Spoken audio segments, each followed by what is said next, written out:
thank you for joining our press conference ahead of Everton this weekend. Those on the online feed, you can use the raise hand function to ask questions. We will start in the room today with George. Hi Robert, good to see you. Just go back to last weekend, I guess, first of all, I'm sure you would like the 3 points, but a late goal keeps the unbeaten run going, so please with that aspect of it. Yeah, I mean, we really wanted to have a win that game, and we really wanted to have 3 points. I don't really think we played that good football to deserve it. It was actually a tough game. They did well, Brighton. Then, of course, we created a few good chances and so on. So if we scored in the beginning, we might have had that performance. But we're not really there yet where we can dictate the full game. So a draw after being down with 1-0 is good, and it's also nice to not have lost for a few games.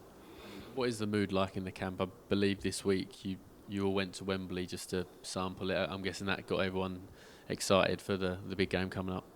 Yeah, of course. I mean, now it's very important to stay sharp for the Everton game, but still also understand that we need to prepare for the next weekend's game. But we did that in the beginning of the week to make sure we've been there and seen where we're going to be next weekend. And then we trained well and prepared us for the Everton game tomorrow. And I think everybody's training well. And so we start with the Everton game, and then next week we're going to put all the focus on the FA Cup. I guess this Everton game is the last chance for players to almost earn their spot, isn't it, for Wembley as well? So it does laser the focus, doesn't it? For this yeah, I mean, we spoke about this week, that if we start looking too much about next week, we will probably lose here and now. And if you start losing that, you might lose your spot, or you're not beating yourself into the squad, or we don't really get chances to prepare ourselves. So once again, they have trained very well this week and been focused. So I'm not worried about that. Just funny for me, a nice fixture for Grace Clinton going back to our old club. How is she, and you feel like she's handling the disappointment of obviously missing out at Wembley?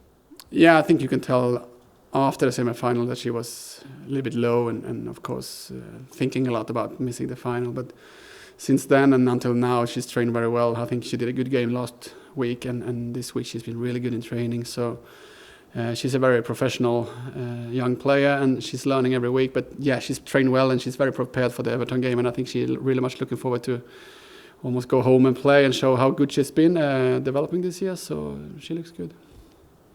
Thanks. We'll go to Ed. Yes, hi Robert. I spoke to some of the players on Wednesday. They were talking about they had like a bus route for the FA Cup final, but the end of the route was at Wembley.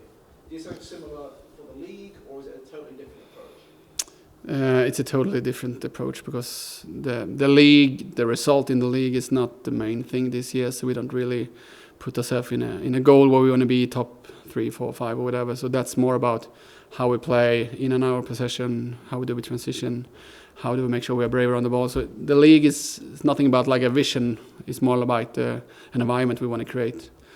The cup is a different thing, because if you lose, you're out, and if you reach the final, you play at Wembley, and then you actually it's over. So Vicky did that map to Wembley the first game, just to show that it's a few stops, so you need to win those games, and then you can reach Wembley. And then we started to win, and then we took the journey, and now we are heading to Wembley. And it's a great metaphor to show where we are driving to and what we're going to explore next week. So yeah. Johnny? Hi Robert. Everton showed real resolve to come back and draw late on against Arsenal last week. What are the kind of key lessons or points of caution from that fixture that you and your players have taken? I think when you look at Everton, they play well, they defend well, they press high, and they're not always getting the result, but they actually are a very good team.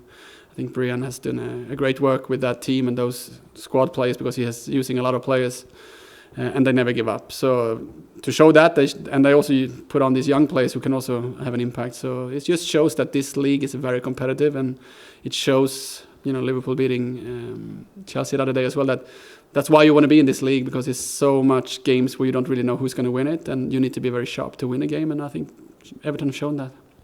And you yourself drew with them in November.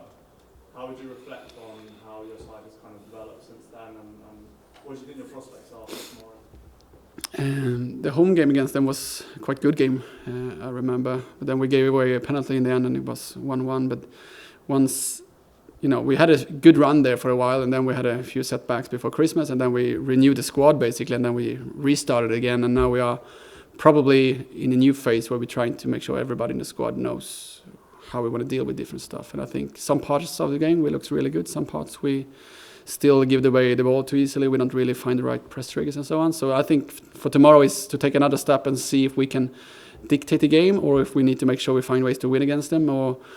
But once again, Everton at their home pitch is quite difficult game, so we cannot just go up there and think we're going to dictate the whole game. We need to have a good game plan where we can do both and respect them because they are a good team. And Beth England's on really good goal scoring form in the WSL, having netted in the previous 3 games. What kind of boost does that give your team to have her firing and being on target so often?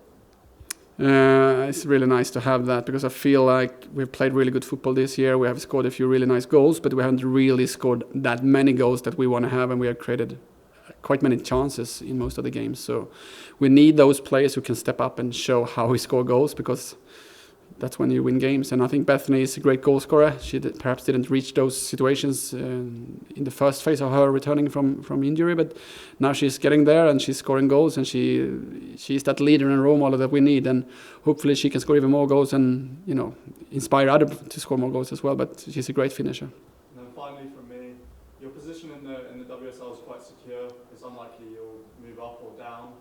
What are the main things you want to see in this final stretch of the season? Is it about kind of setting those standards ahead of next season or developing your performances in any way? Yeah, I mean, we can still end up at the 7th spots. We need to make sure we try to secure the 6th or perhaps also go for the 5th, which we can do, but it will be very tough.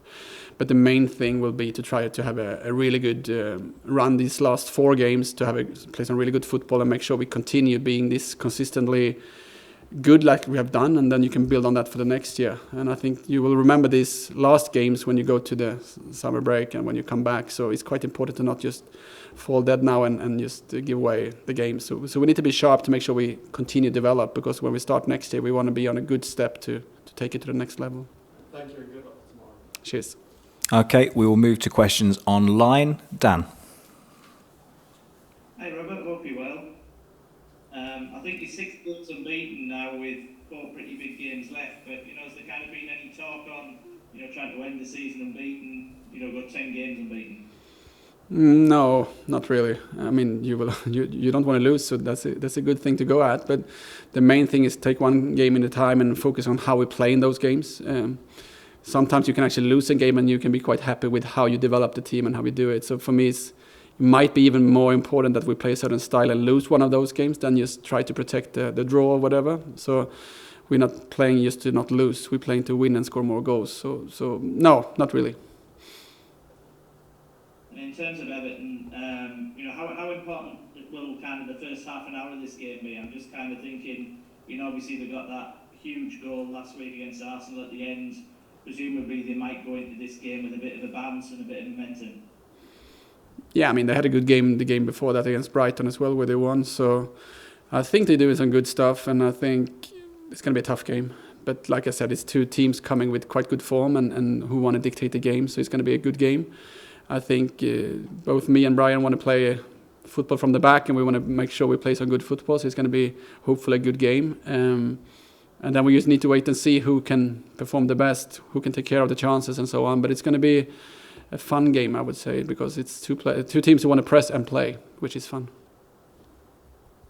That's brilliant. Thanks, Robert. Best of luck. Thank you. Cheers. We'll go to Chris. Hello, Robert. Is there any updated team news at all? Yes, let me see. So Amy will be out of a small issue, so she will not be with us, but hopefully she can be ready for the cup final. Then Martha, CELIN and Drew is back in the squad. Robert, Beth England today has been nominated for the WSL Player of the Month. I just wondered whether you could talk about how her attitude, her work rate and her leadership has been within the group. I think from day one, since I came here and I spoke to her when she was at the World Cup, I realized that this is a great person and a great leader. And now she also showed that she's a very good footballer. I mean, I've used her as a 10 for a while in the cup semi-final, as a winger, a few of these games, and she are one of the nominated for the Player of the Month, which shows how good she is, right? So, and she was great coming in as a 9 the last 30 minutes of the other game as well. So what she do for the team is brilliant. How she can adapt to different roles is amazing, and how she speaks to the players and all around the environment here is just brilliant. So I'm very happy to have her around, because we're getting into these 4 games now, and she's a rock to have. Robert, lastly from me, I just wondered, from when you come in to now, who has probably been the most improved, or the players that you've been really surprised by and have really grown this season? Good question. I mean, obviously, Grace Clinton have gone from a lone player from the championship to start in the Lionesses, so that's obviously a quite good development.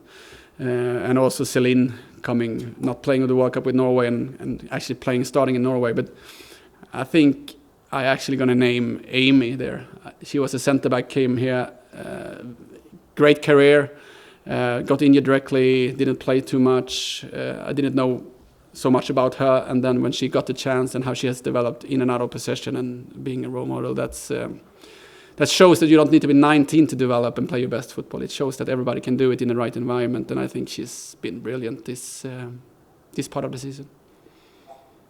Thanks, Robert. Good luck for Sunday. Cheers. Okay, thank you very much, everybody.